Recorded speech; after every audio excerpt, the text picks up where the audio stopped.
What up, sports fans? Welcome in to another edition of the Big Ten Show. He's the almost famous Adam Carriker. I'm the much less famous Jeff Thurn, and we have plenty to tackle on this edition of the Big Ten Show. We are going to get with our good friend Bill Bender of the Sporting News. We'll tackle some of the odds for the Big Ten, some portalating, and much more. But speaking of portalating, Adam, how was your weekend? How you doing, buddy? It was glorious, and my God, I have not looked in the mirror recently, and I did not realize this is like a poor man's version of the old Warrior, Ultimate Warrior face paint right here. Like, goodness gracious, I didn't realize how bad that was. I've had my hat on at my son's baseball tournaments for quite a while, but yeah, Mother's Day was great. I even snuck in a nap. Don't tell my wife that. I was supposed to be watching. Oh, wow, that's impressive. How was your weekend? My weekend was good. Same thing. Mother's Day was great. Shout out to all the moms, even though we're past Mother's Day. You guys are awesome all year long. And I will point this out. You know, you say you look like maybe a poor man's version of the Ultimate Warrior. There's a commercial going around right now for the Strawberry Frosty at Wendy's, and they have one of the members of the Wendy's crew that was spending too much time already out in the sun.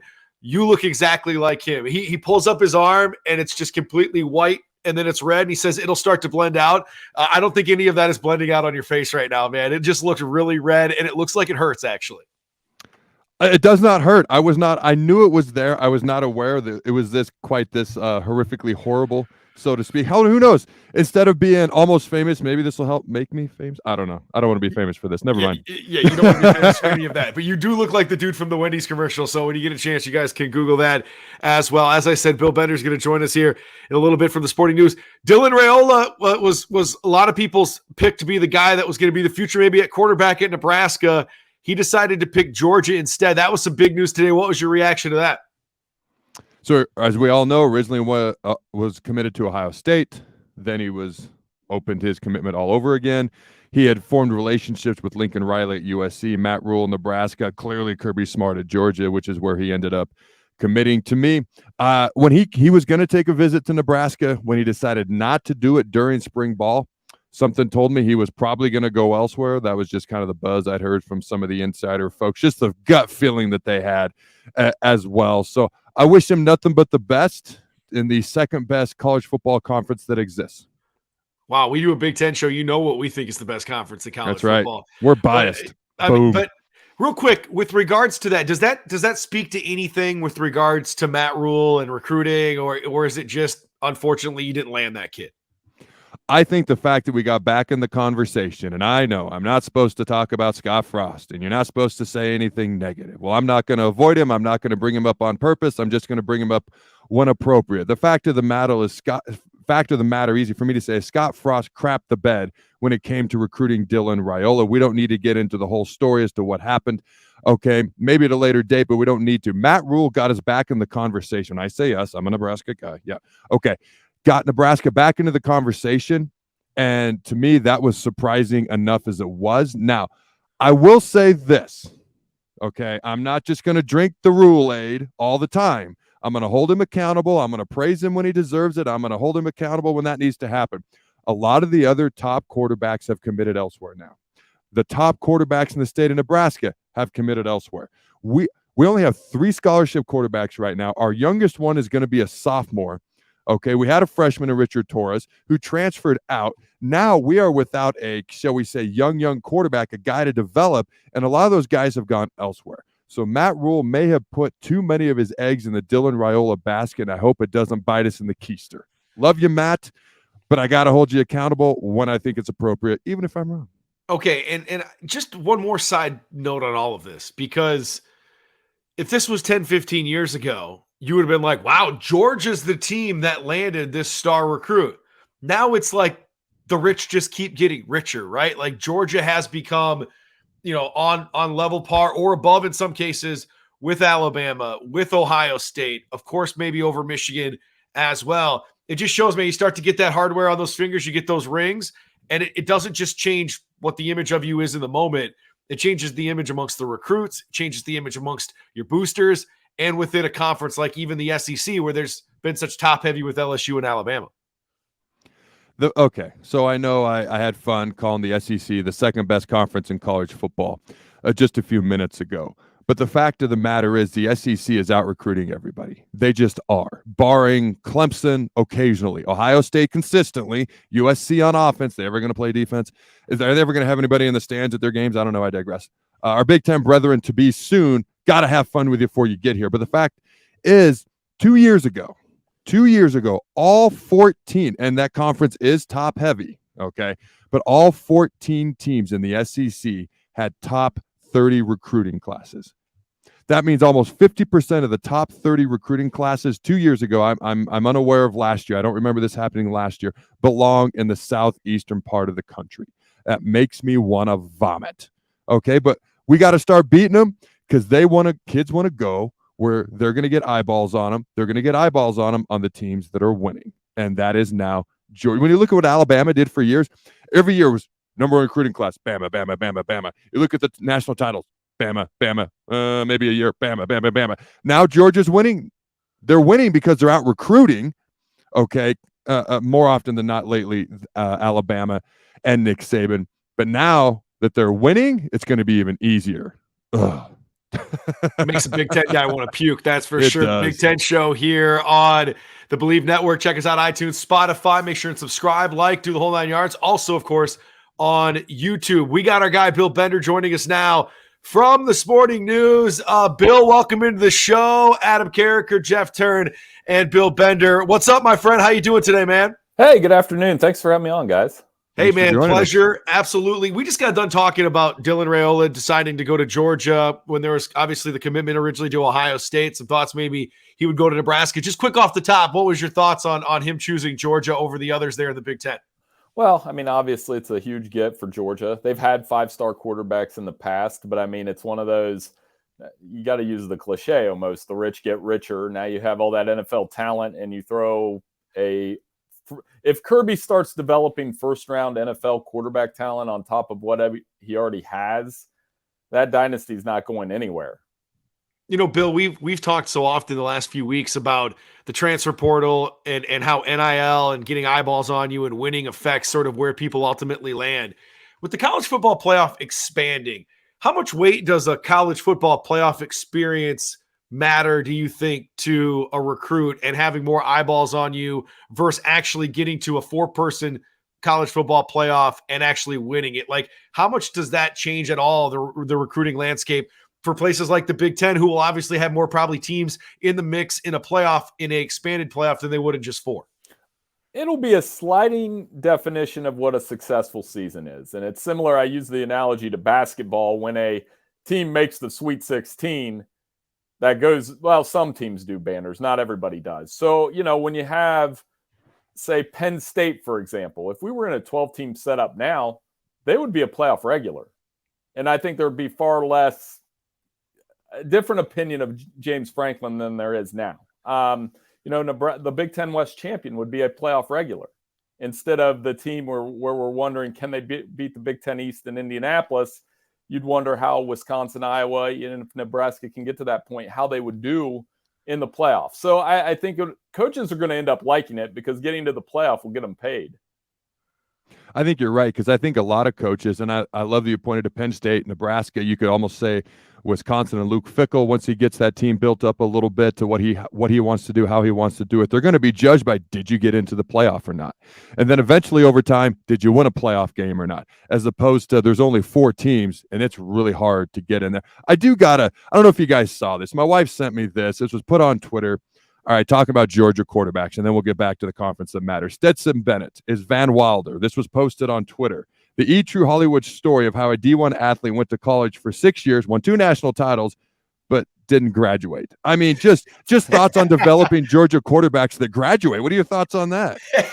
You know, Bennett, he's never going to have to buy a meal there, though, right? Well, that's true. I mean, the 2 national titles, the way that they did it, and I am curious to see how Kirby does this with a 5-star quarterback. As I mentioned, Jacob Eason didn't finish there.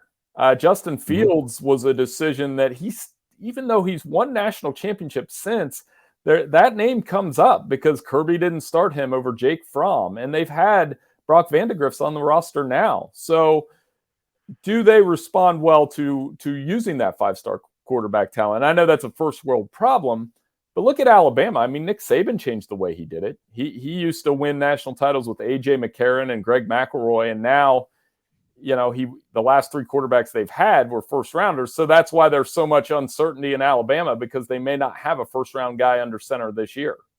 Hey, Bill Bender joining us from the Sporting News. When it comes to Ohio State and Michigan, the prohibited favorites year in and year out to win the Big Ten, at least over the last handful of years, how similar are the product that they present in recruiting, in your mind, to the product of those 2 teams that you just mentioned with Alabama and Georgia, who are the prohibitive favorites, obviously, right now, year in and year out in the SEC? Well, I mean, when you look at the NFL draft the last 4 years, so Georgia has the most draft picks, followed by, surprisingly, LSU, because they had that big class with Burrow and all those guys. Then Alabama, then identical Ohio State and Michigan, same amount of draft picks. It's either 32 or 34. I don't have my cheat sheet in front of me. But I think the difference over the years has been Ohio State's had, I always describe it this way when I'm at that game, that they both had a lot of NFL talent on the field, but Ohio State typically had the best 3 or 4 guys on the field, whether it was a Justin Fields or a J.K. Dobbins or one of their defensive guys. The last 2 years, you could make the case that Michigan's had the best 2 or 3 guys on the field, whether it was Aiden Hutchinson 2 years ago or McCarthy this year, even without Blake Corum. So, as you know, Jeff, I'm in Central Ohio.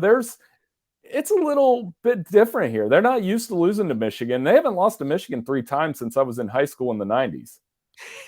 Panic meter starts to set in, that's for sure. I'm curious. I want to venture back kind of to Wisconsin real quick. First of all, why has Wisconsin and Luke Fickell not been talked about more? I hardly hear them ever talked about right now since that hiring. Also, he wants to go more spread on offense. How do you think that's going to work at a place like Wisconsin, where it's been power right, power left, pound the rock, Russell Wilson for a year, but beyond that, they're doing something they haven't done maybe ever, since before Barry Alvarez, that's for sure. How's that going to go at Wisconsin, you think? Well, I trust Luke Fickell. The first question, I bet he likes that it's quiet, because just knowing, being around him, the way he built the Cincinnati program, here's where I think he makes a difference. If you look at Cincinnati, the last 3 NFL drafts, this is Cincinnati. They sent 16 guys to the NFL. Wisconsin, same stretch, 13 guys. So one, Luke Fickell can develop talent. He has recruiting roots at Ohio State. He has recruiting roots with Catholic schools across the Midwest.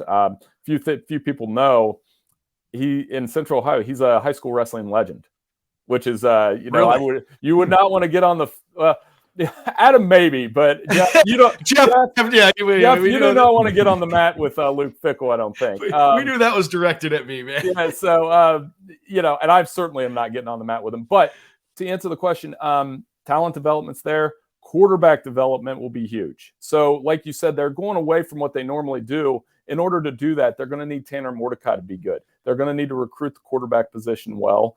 And I think that's something that's lacked at Wisconsin. So, when I talk about Iowa, Wisconsin, and Nebraska, one of the things I look at is, how many are they sending to the NFL? What's their quarterback position look like?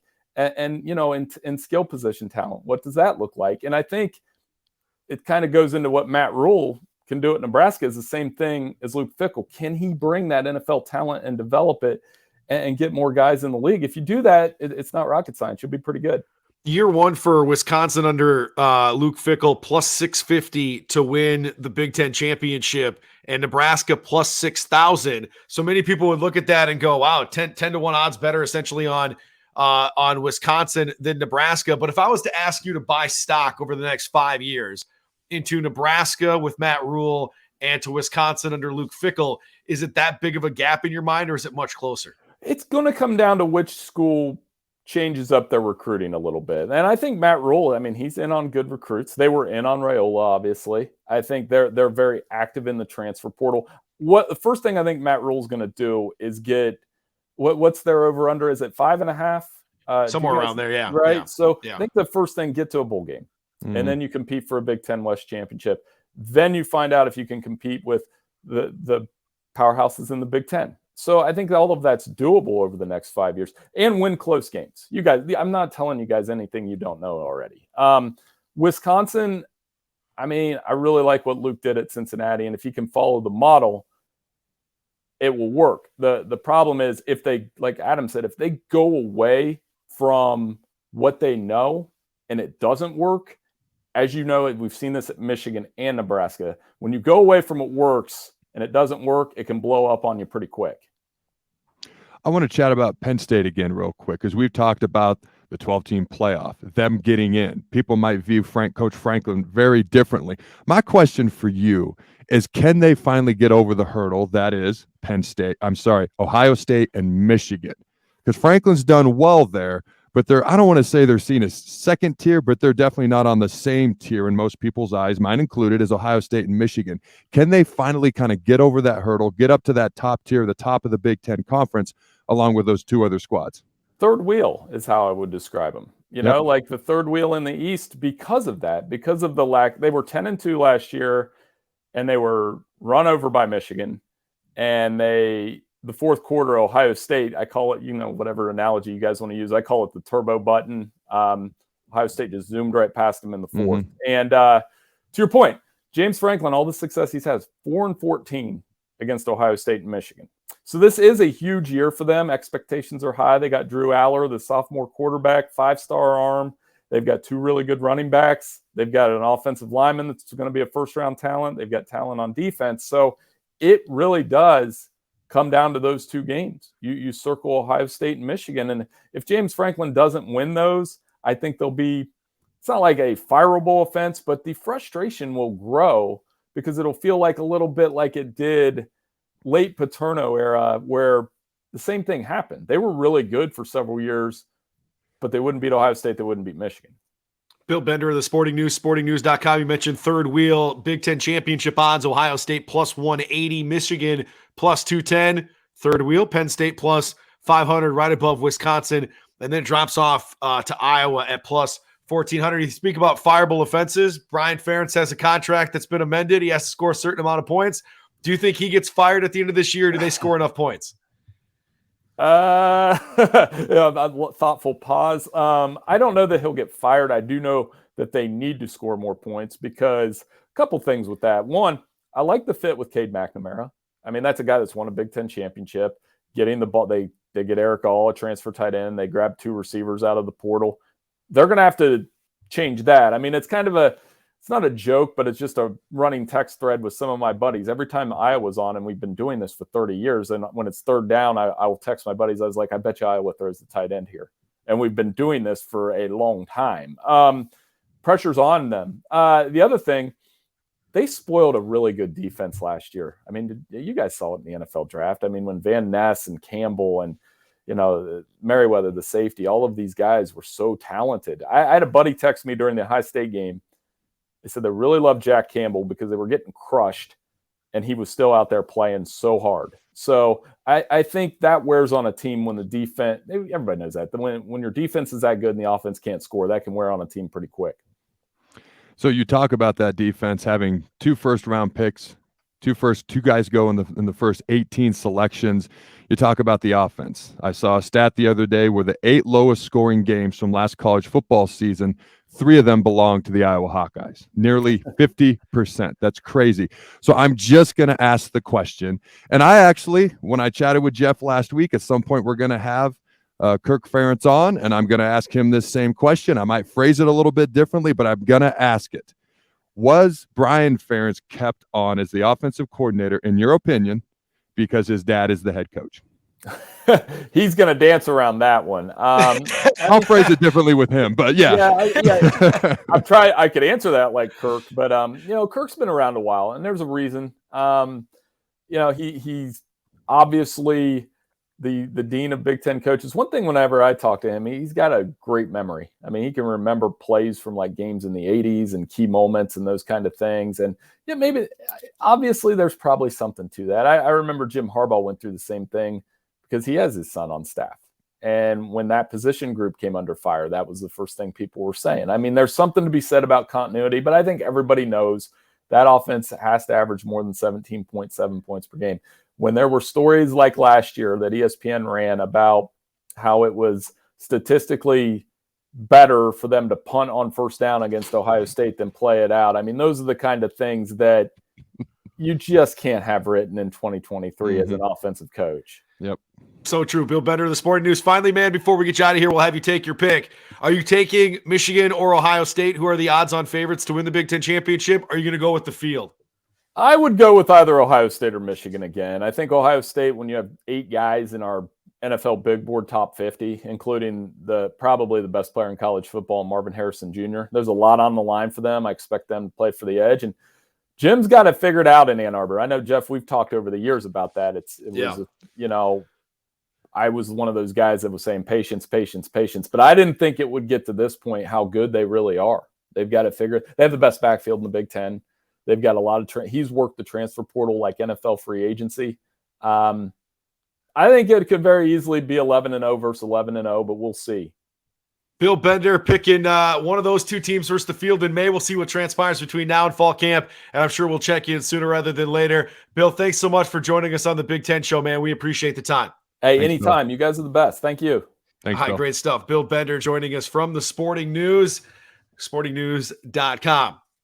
Gun to head, Adam, or no sunscreen for the rest of the summer. Are you taking Ohio State, Michigan, or the field to win the Big Ten championship? Ohio State, Michigan. It's not. Yeah, me too, man. I hope we're wrong.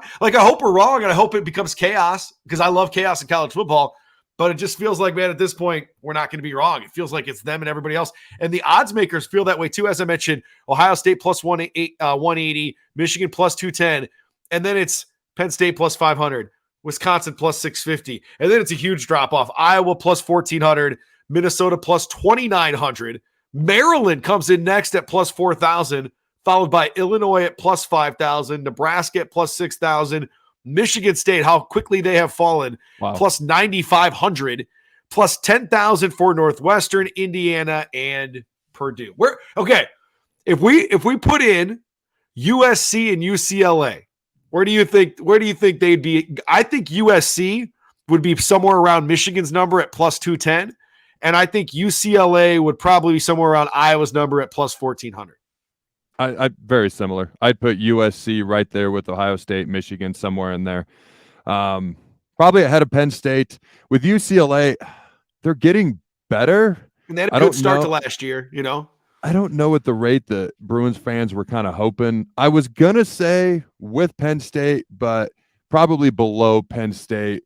And I forget who was after Penn State, Wisconsin or Iowa. Probably right in that range. Iowa. Yeah. I'd probably go right in that range as well. I know that's not revolutionary or any different to what you just said, but it's what I would say.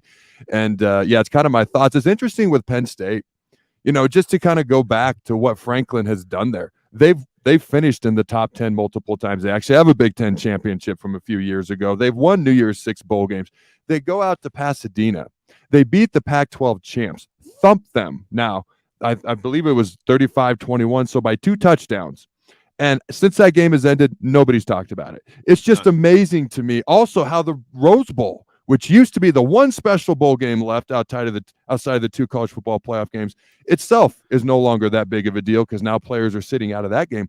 But it's amazing how they beat the Pac-12 champs, a preseason top 10 team in Utah, and they did lose their starting quarterback part of the way through the game. So I will give them that. But nobody's talking about that at all. So for me, I find myself rooting for Penn State. So when I was growing up, Hulk Hogan was never my favorite wrestler, was the Ultimate Warrior. Austin was never my favorite. Steve Austin, never in the 90s. It was The Rock. I never liked the top guy. I always liked the guy trying to take down the top guy. So that's why I find myself rooting for Penn State this year. And we'll see what they do. That'll be interesting to watch. The Big Ten Show. He's Adam Carriker. I'm Jeff Thurn. We don't just do football on the show. Shout out. We're going to softball, Adam, here before we leave today. Mabe Nelson roped a game-winning single to right center field in the bottom of the 7th inning, capping a 2-run rally that lifted Northwestern University to a 2-1 victory over number 2 seed Indiana in the championship game of the Big Ten tournament over the weekend. That was being played there at the University of Illinois. And with that, we have 4 teams going. In fact, they have 6 Big Ten teams playing in postseason action, but 4 of them are going to the NCAA tournament. Northwestern is one of them. Indiana is another. Minnesota and Nebraska are the other 2 going to the NCAA tournament. So shout out to those teams. I got to tell you a quick story about softball, though, quick. Okay, Adam? Okay. So I played baseball as a kid. was on a state championship team. First one in South Dakota to win a state championship. We just started high school baseball. Then we win Very it. nice. I'll tell you that story another day, but this is about softball. I go down to do sports radio in Nashville, and one of our interns at the time, she was big into softball, and Team USA was coming to town. And they were going to play an exhibition against one of the minor league softball teams or one of the professional softball teams. And I was like, that's cool, but do we really want to talk softball on the show? Like, that seems like a pretty easy sport. They're throwing it underhand. I was used to balls coming close, to my chin at 90 miles an hour. And so I get on the radio and I decide to go with that hot take. Okay. Mm-hmm. And so she says to me, okay, you think it's that easy? How about you and your producer, DJ Adam J? How about you guys come out? And in the 7th inning, 6th inning, whatever, mid 6th inning, we'll let you guys take a couple of cuts at one of the pitchers from Team USA. I'm like, all right, cool. And I was real cocky till about 4 days before this. And I decided to start going to the batting cages. And I'm putting it on the high speed, fast pitch, underhand.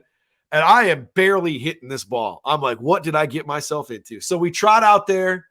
First pitch, whap, it hits the glove. And then I swing. Second pitch, she throws me a curveball. A curveball. Who throws a curveball underhand?